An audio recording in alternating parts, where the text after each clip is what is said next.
खुलुमबाय लोगोफोर दिनैहाय इउनाइटेड फराम अफ एक्स एन्ड बिनि फाउन्डेसन डे गायसन सानमोन दिनै गाजा गोमजायै मोजाङै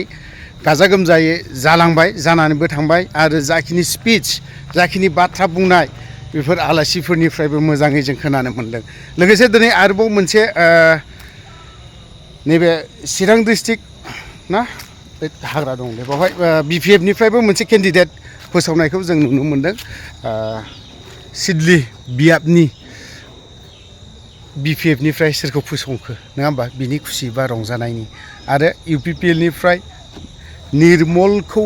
फसंदों बा निर्मलनो होबाय होनना खोनानो मोनदों माबोरै जागोन निर्मलखौबा हले थांनाय बारावनो माने काउन्सिल इलेक्शनावनो जेनबायबा होमबालाय आरो माथो दंबावो निर्मलालाय जेननायनो लाइनावनोसै BPF जों हानाय नंला एबारावहाय खोनासंना लानि एसे BPF नि बारग' चिफ हाग्रामा महिलारि सारनि बर' आन्दोलনত बहुत কন্ট্রিবিউশন আছে बर' আন্দোলনত বহুত কন্ট্রিবিউশন আছে এই হল আমার চিৰাং জিলাৰ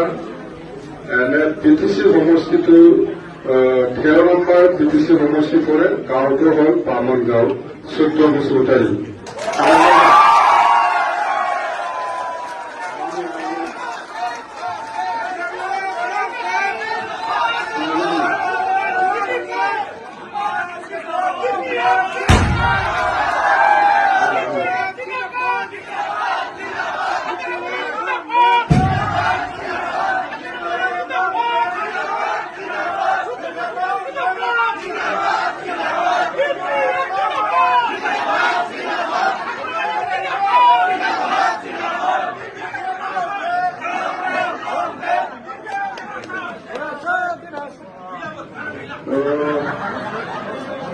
Congratulations again,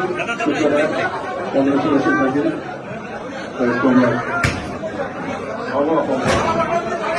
Lahir, rong